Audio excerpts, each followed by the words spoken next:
चला आई साहेब, तुमच्या एक्झिटची वेळ आली. कुठे पाठवणार आहे आता?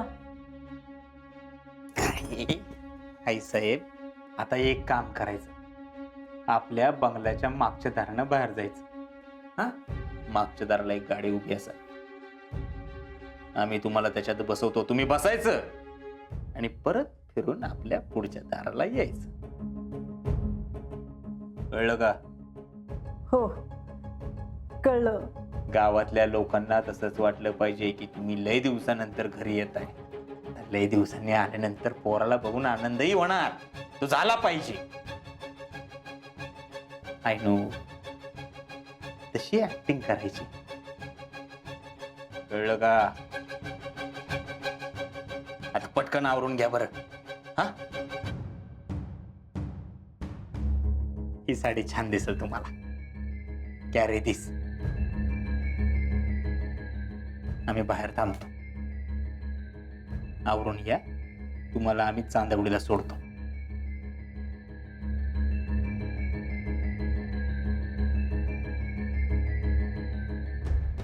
मामी, चांदवडी का चांद आया है मामी. ओ मामी, ओ मामी. अरे रावल्या, ते बघ तिकडे गोठ्यामध्ये बसली ती. अयो, मामी इकडे बसल्यात होय. अध्यक्ष, गोठ्यात काय करताय? बोला की, काय काम काढलं माझ्याकडं?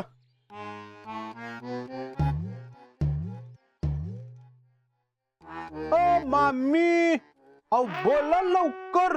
मुर्द्या,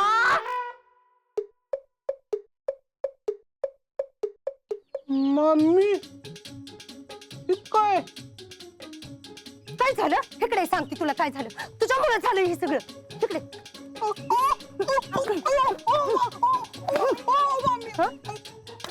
काल मिसरीच्या डब्यात काय मिसळलं होतं सांग. मी खरंच काय मिसळलं नव्हतं.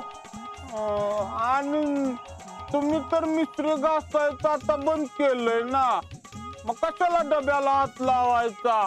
ती तू मला शिकवू नकोस. मुद्दाम केलंस का नाही सांग.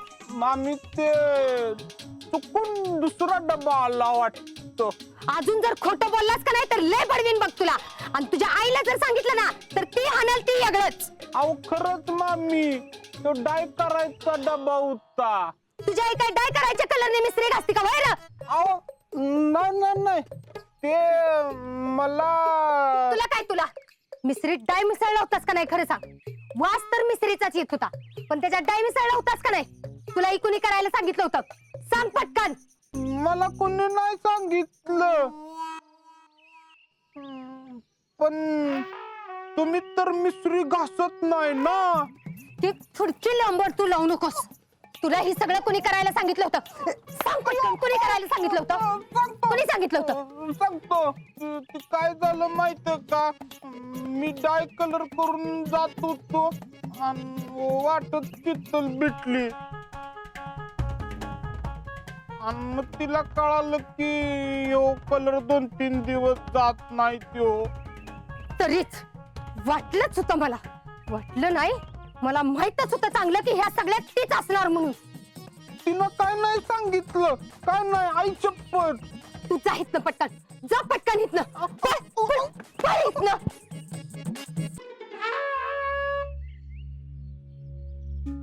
बघितलंस मम्मी, लई आतल्या काठीची ती शीतल. अगं तिने तर खरंच सगळ्या गावासमोर तुझं तोंड काळं केलं की आता. नाही तिला आयुष्याची अत्तल घडवली का नाही तर नावाची पुष्प भोईटे फेडरेशन अध्यक्ष नाही मी.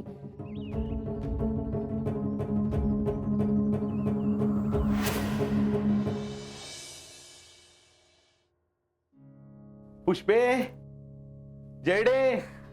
समाधान्या, झाली आहे खरेदी तुमची? झाली की. बघू काय काय आणले बघू. जयडे.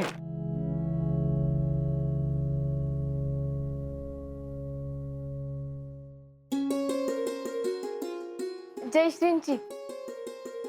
जयडे, ही बघ तुझ्यासाठी.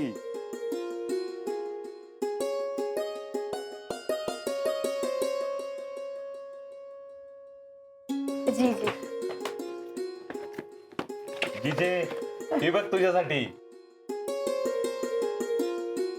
भारी. मामींसाठी.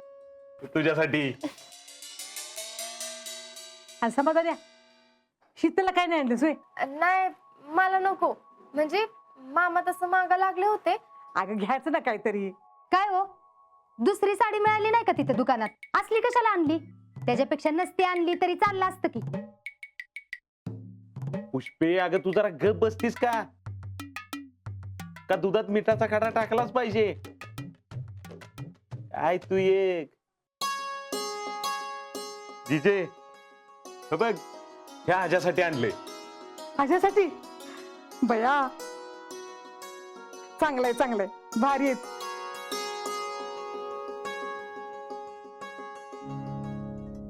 समाधान आज्याला आजच्याच कापड पाठव, म्हणजे सणाला घालायला बघतो. अगं 2 दिवस सुट्टी आली ना, त्यामुळे राहिलं. आता सुट्टी संपली की लगेच पाठवतो बघ. माझी साडी बी तशी बरीच आहे, पण माझी चॉईस यापेक्षा लई भारी आहे. तुला म्हंटल होतं का नाही माझ्या बरोबर बाजारात चल म्हणून? तू आली नाहीस, बसलीस तोंड फुगवून. मला काही ही साडी नकोच बाई, माझी मी आणती बदलून.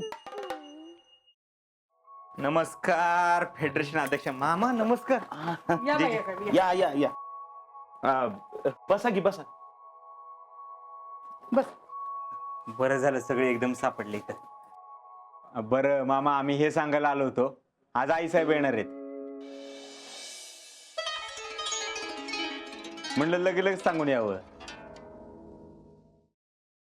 आता काय एकदा दिवाळी झाली की लगी याद्या करायलाच घेऊ.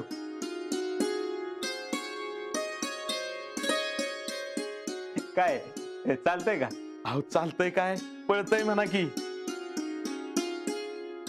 आता येत्या 2 दिवसात लग्नाची तारीख बी काढ म्हणजे झालंच. होय होय खरंय. टॅलेंट घेऊ. मामी, हे आमच्याकडनं तुम्हाला गिफ्ट.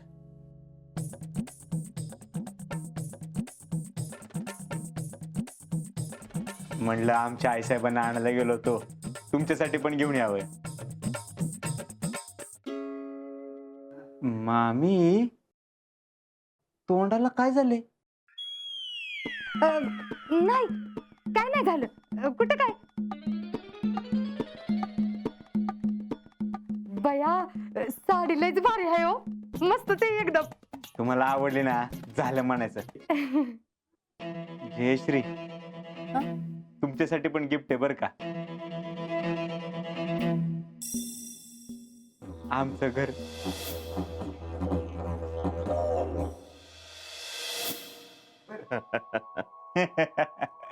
बरं येऊ का मामा? जरा महत्वाची काम आहेत. अहो लगेच नाही नाही, येतो, जरा दिवाळीची काम आहेत. भेटू नंतर. मामी, होय होय. जीजे येतो. बरं. चला.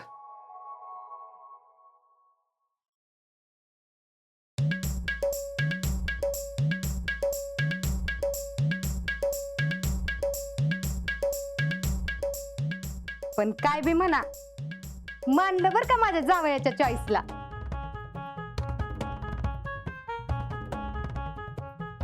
शीतलने आणली ती बी बघ, आणि माझ्या जावयाने चॉईस केली ती बी बघ.